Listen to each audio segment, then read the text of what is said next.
नमस्कार दोस्तों। व्यवहारिक रूप से देखने में आया है कि एसडीएम, सिटी मजिस्ट्रेट, एडीएम की अदालतों में पुलिस द्वारा लोगों को शांति भंग के संबंध में पेश किया जाता है और उन अदालतों द्वारा मनमाना आदेश पारित किया जाता है। इस संबंध में दो प्रश्न हैं। क्या जमानत देने के बाद भी धारा 151 व 107 सीआरपीसी के अंतर्गत जेल भेजना उचित है?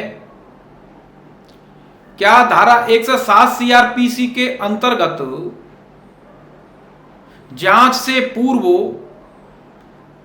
जमानत मांगी जा सकती है? इन दोनों प्रश्नों के संबंध में आपके साथ चर्चा करना चाहता हूं।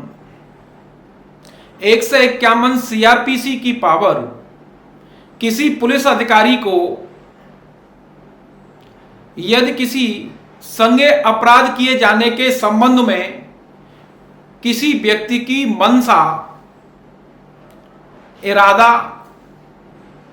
उद्देश्य, योजना का पता चलता है तब वो पुलिस अधिकारी उस व्यक्ति को गिरफ्तार कर सकता है। और गिरफ्तार जब कर सकता है जब अन्यथा उस अपराध का किया जाना रोका नहीं जा सकता हो।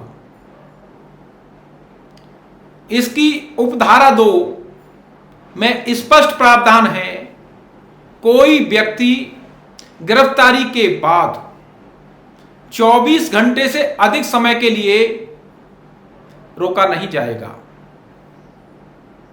व्यवहारिक रूप से पुलिस द्वारा अरेस्ट किया जाता है, थाने की हिरासत में रखा जाता है और उसके बाद समय पूरा होने पर संबंधित एग्जीक्यूटिव मजिस्ट्रेट यानी एसडीएम, सिटी मजिस्ट्रेट की अदालत में पेश किया जाता है।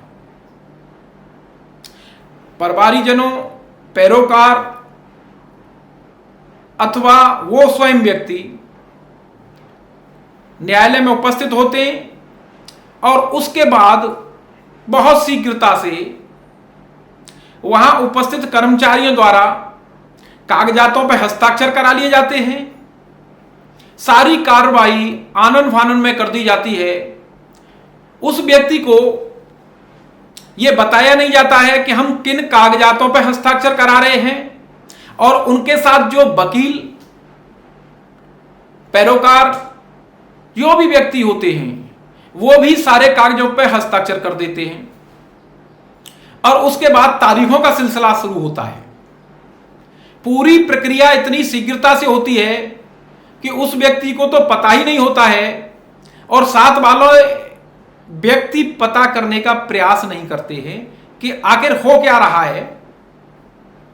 सारी कार्रवाई को ठीक मान लिया जाता है और सारी कार्रवाई को ठीक मान करके उस पर हस्ताक्षर कर दिए जाते हैं। कार्रवाई को स्वीकार कर लिया जाता है और उसके बाद मामला चलता रहता है, खत्म भी हो जाता है। लेकिन इसमें कई बार देखा गया है कि अदालतें उस समय जमानत लेती हैं और व्यक्ति जमानत दे भी देता है, लेकिन जमानत देने के बावजूद भी व्यक्ति को जेल भेज दिया जाता है। सारी कार्रवाई, सारी शर्तें पूरा करने के बाद ऐसा क्या आवश्यक हो गया कि आप एक व्यक्ति की स्वतंत्रता को बाधित कर रहे हैं, उसकी स्वतंत्रता के हक को छीन रहे हैं और न्यायिक प्रक्रिया से अलग हट गए व्यक्ति को जेल भेजने पर आमादा है। बहुत मामलों में ऐसा होता है। अभी कुछ दिन पूर्व इसी तरह से प्रियंका गांधी को गिरफ्तार किया गया, हिरासत में रखा गया। राजनीतिक मामले होते हैं या सरकार की नजर में कोई खास मामले होते हैं तो अधिकारियों के इशारों, राजनेताओं के इशारों पर ऐसे लोगों को जेल भेज दिया जाता है। क्या सरकार के खिलाफ या किसी भी व्यक्ति को आवाज उठाने का अधिकार नहीं है? या अधिकारियों के खिलाफ किसी व्यक्ति को आवाज उठाने का अधिकार नहीं है? ऐसी स्थितियों में व्यवहारिक रूप से यह देखा गया है कि अधिकारी अपनी मनमानी करते हैं और लोगों को जेल भेज देते हैं। 151 में गिरफ्तार करने के बाद उस व्यक्ति को न्यायालय में पेश किया जाता है, तब धारा 111 सीआरपीसी का नोटिस उसे देना चाहिए और देकर के सुनाना चाहिए।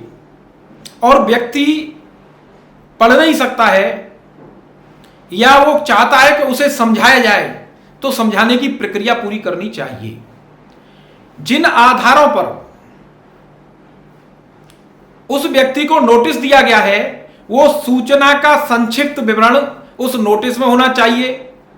जमानत कितने रुपए की दी जानी है इसका भी हवाला होना चाहिए, कितनी अवधि के लिए दी जानी चाहिए, इसके साथ कितने लोगों द्वारा जमानत दी जानी चाहिए इसका भी हवाला होना चाहिए। यह एक नोटिस है। इस नोटिस के बाद व्यक्ति का जवाब आना है और उसके बाद इंक्वायरी होनी है, तब जाकर के उस व्यक्ति से न्यायालय को जमानत लेने का अधिकार है। लेकिन यहां 111 के नोटिस पर साइन करा दिए जाते हैं, या तो उस व्यक्ति की तरफ से जमानत दाखिल कर दी जाती है या जमानत मांगी जाती है। इन सब के बावजूद भी लोगों को जेल भेजा जाता है। यह स्पष्ट प्रावधान है धारा 116 उपधारा 3 सीआरपीसी में, क्योंकि अधिकतर मामलों में 151 के साथ 107 सीआरपीसी के प्रकरण में ही कार्रवाई होती है। और परंतु क में स्पष्ट प्रावधान है कि 116 में किसी भी व्यक्ति को जिसके विरुद्ध 107 सीआरपीसी की कार्रवाई अमल में लाई जा रही है उससे बंधपत्र नहीं लिया जा सकता और उसको निर्देश नहीं दिया जा सकता। इसके बावजूद भी इस प्रावधान के विपरीत अदालतें या उसके मातहत कर्मचारी द्वारा जमानत ली जाती है। यहां यह स्पष्ट है कि ये सारी इंक्वायरी करने के बाद इंक्वायरी भी समन ट्रायल की तरह चलेगी, उसे समय दिया जाएगा, लेकिन सारा बिना समय दिए, बिना ऑर्डर शीट लिखे, बिना कार्रवाई पर अमल किए और अनुपस्थिति में, अधिकतर ये मजिस्ट्रेट की अनुपस्थिति में होता है। और उसके बाद फोन से या किसी भी तरह वो व्यक्ति सारी शर्तों को पूरा कर रहा है, जेल भेज दिया जाता है। इस सब के संबंध में मेरा आपसे यह निवेदन है कि आप पूरी प्रक्रिया को जानें और उस प्रक्रिया को जानने के बाद कार्रवाई करें, क्योंकि आवश्यक नहीं है कि आपसे जमानत ली जाए। जमानत अगर ली जा रही है तो लेने का मजिस्ट्रेट को अधिकार नहीं है, मजिस्ट्रेट को जेल भेजने का अधिकार नहीं है, उसके बावजूद भी जेल भेजता है। जांच से पहले जमानत लेने का, मांगने का अधिकार नहीं है, केवल नोटिस दिया जाता है। और हम लोग इतने उतावले होते हैं कि उस नोटिस पर जमानत दे देते हैं। न तो एग्जीक्यूटिव मजिस्ट्रेट द्वारा ध्यान दिया जाता है, न हमारे द्वारा ध्यान दिया जाता है। दोनों में से किसी पक्ष द्वारा इस कार्रवाई पर ध्यान नहीं दिया जाता है। और कई बार यह देखा गया है, जमानत दाखिल करने के बाद वेरिफिकेशन होने तक जेल भेजने का आदेश कर दिया गया। ऐसे मनमाने अवैध आदेश इन प्रशासनिक अदालतों, एग्जीक्यूटिव मजिस्ट्रेट्स द्वारा पारित किए जाते हैं। ऐसे आदेशों के खिलाफ हमें आगे जाना चाहिए, क्योंकि बहुत सारे लोग ऐसे आदेशों को मान लेते हैं और वो बातें कागज में, फाइल में ही दफन हो जाती हैं। इनकी गलतियां, ये प्रोसीजर के विपरीत, प्रोसीजर का दुरुपयोग, ये सारी चीजें दफन होती हैं। कुछ लोगों को जेल भेज दिया गया, उनके द्वारा शर्तें पूरी गई। ऐसे मामले सुरेश मणि त्रिपाठी बनाम उत्तर प्रदेश सरकार के मामले में 151, 107 में अदालत द्वारा जेल भेज दिया गया। हाई कोर्ट में मामले को चैलेंज किया और हाई कोर्ट में उस मजिस्ट्रेट द्वारा अदालत के सामने माफी मांगी गई और अदालत द्वारा यह हिदायत दी गई कि भविष्य में इस तरह की गलती होनी नहीं चाहिए। अमित जानी बनाम उत्तर प्रदेश इलाहाबाद हाई कोर्ट, इस मामले में भी 151, 107, 116 के अंतर्गत व्यक्ति को पेश किया गया और व्यक्ति द्वारा जमानत दे दी गई। उस जमानत के बावजूद भी व्यक्ति को जेल भेज दिया गया।